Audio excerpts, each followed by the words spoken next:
Good morning, dear students. Dear students, in the previous class we have discussed about the Mendel's experiments for monohybrid and dihybrid cross. We had also studied that how there will be the inheritance of the characters.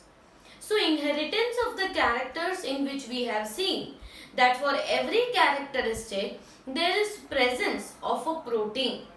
We also took an example that, for example, in the case of plants, where the height of the plant is a character, height of the plant or the tallness of the plant is determined by a hormone. But synthesis of this hormone requires a certain protein.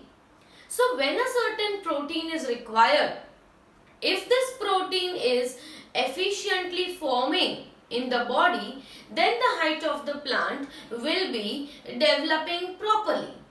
But if the protein is missing, the height of the plant will not develop, because if protein is missing, the hormone is also going to be less developed or it will be less produced. And this synthesis of protein is determined by the genetic material, which is our DNA. And the segment of DNA which is responsible for making of this protein is known as genes. So we have discussed up to this that genes are responsible for expression of any of the characteristic. Now we move on to another very important concept of our genetic section, which is known as sex determination.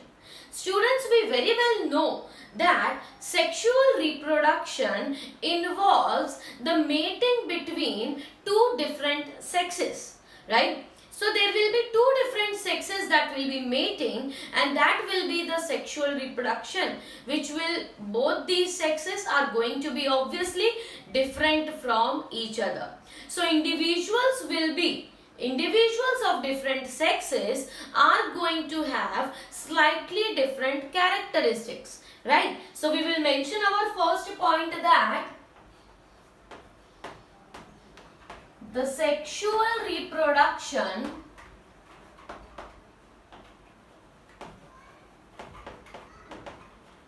involves individuals of two sexes. It involves individuals of two sexes, both of which are different from each other in some characters. They are different from each other, not we are talking about that totally they are going to be different, but some of the characteristics are obviously going to be different. इसीलिए तो उसे different sexes कहा गया है, right? जब हम different sexes की बात करते हैं, उसका मतलब है कि एक मेल है और फीमेल, और मेल और फीमेल में obviously differentiating characteristics होते ही हैं, जिसकी वजह से हम उन्हें कहते हैं कि sexes are going to be different. So sexual reproduction involves mating between the two different sexes. But how is the determination of the sex? How can one know that whether the next offspring is going to be a male or it is going to be a female? So for that, different organisms have developed different strategies for sex determination. So different species have different strategy for sex determination. For example, in some organisms, temperature determines the sex. In some organisms like reptiles, जो reptiles होते हैं उनमें कई बार ऐसा होता है कि temperature के बेसिस पे सेक्स डिटरमाइन होता है। जैसे कि टॉर्टोइज या टर्टल हो, उनमें हायर टेम्परेचर पे मेल्स और लोअर टेम्परेचर पे फीमेल्स बॉर्न होते हैं। तो जो एग हैच होता है वो एग में से मेल डेवलप होगा या फीमेल डेवलप होगा, ये किस पे डिपेंड करता है? टेम्परेचर पे। क्रोकोडाइल में भी ऐसा होता है कि on the basis of temperature, the amount of temperature present during the hatching of the egg is going to determine the sex, that whether it is going to be a male organism or a female. In some organisms like snails, they can change their sex, right? So individual themselves can decide to be male or female. So they can change their sex in the lifetime. Another example is snails can change their sex in the lifetime. So it is not genetically regulated. इसका मतलब ये हुआ कि कई बार temperature का भी effect है, मतलब environment is going to affect the sex, right, whether it is male or female, and in some cases it can happen that the individual itself can determine और उसमें कोई genetically regulated process नहीं है। But if we talk about humans, तो humans में sex determination जो है वो genetically regulated है। So in humans the sex is genetically regulated. Sex is genetically regulated. So genetically regulated how? तो हमें ये चीज याद रखनी है कि ह्यूमंस में there are paired chromosomes, but ये पेयर्ड क्रोमोसोम्स में भी दो टाइप होती है, जिसमें 22 क्रोमोसोम्स जो हैं उन्हें ऑटोसोम्स कहा जाता है, और एक जो लास्ट पेयर बचती है उसे सेक्स क्रोमोसोम कहा जाता है। So in humans there are 23 pairs of chromosomes. कितने पेयर्स होते हैं?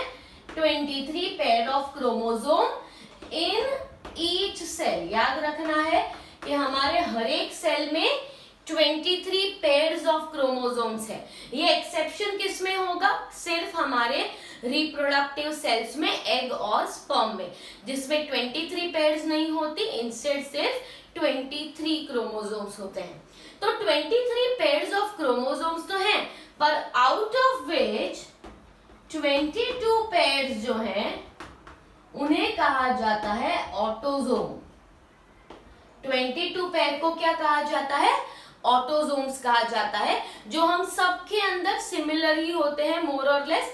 इसीलिए हमारा बेसिक बॉडी स्ट्रक्चर सेम है, ठीक है, क्योंकि हमने प्रीवियसली पढ़ा है क्या जीन्स कहाँ पे होते हैं? क्रोमोसोम्स पे होते हैं। तो क्रोमोसोम्स जो हैं they are 22 pairs are going to be same, but there is one pair which is known as the sex chromosome, और ये सेक्स क्रोमोसोम मेल्स और फीमेल्स में अलग होता है। In males sex chromosome is different in males and females. In females there are 2 X chromosomes. Females have 2 X chromosomes, whereas males have 1 X chromosome and 1 Y chromosome, and therefore males are XY and females are XX.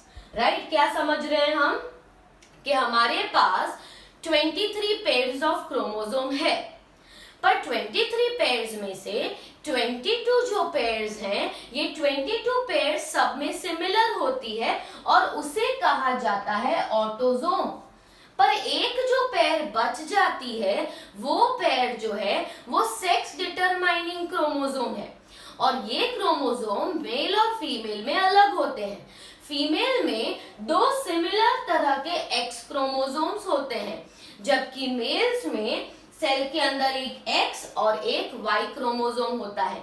ये Y chromosome जो है वो smallest chromosome है और वो छोटा होता है compare to the X chromosome. अब ये एक्स वाई है और ये एक्स एक्स है, इससे सेक्स कैसे डिटरमाइन होगा?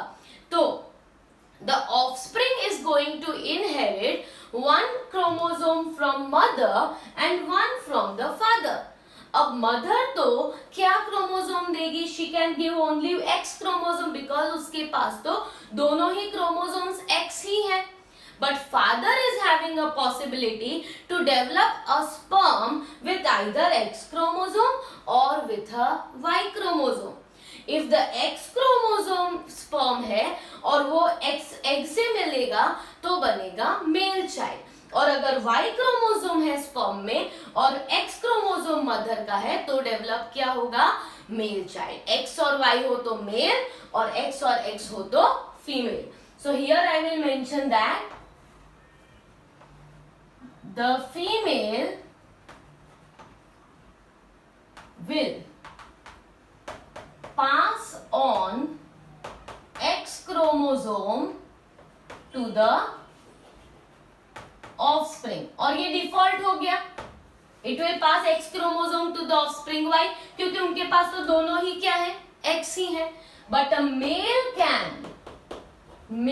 can either pass X chromosome or Y chromosome. So if female passes X chromosome and male also passes X chromosome, मतलब फीमेल ने जो एग बनाया है उस एग में क्या होगा? X chromosome. पर जो स्पर्म बनता है उनमें दो पॉसिबिलिटी है, स्पर्म में आइदर X वाले स्पर्म भी होंगे या तो फिर Y वाले स्पर्म भी होंगे। So there is 50% possibility that the X combines with the X to form XX, and there is 50% possibility that X combines with the Y to form XY. अगर XX बनेगा तो फीमेल चाइल्ड, XY बनेगा तो male child. So sex of the offspring is determined by the male and not by the female, because females have a default X chromosome, right? तो यहाँ पे मैं mention कर रही हूँ XX अगर पास ऑन हुआ तो फीमेल और XY होगा तो mail, and this is 50% possibility of male or female offspring. There is 50% possibility of male or female offspring. So sex determination either can be environmental, either it cannot be genetically regulated and regulated by the organism itself, or it can be genetically regulated as in humans and birds.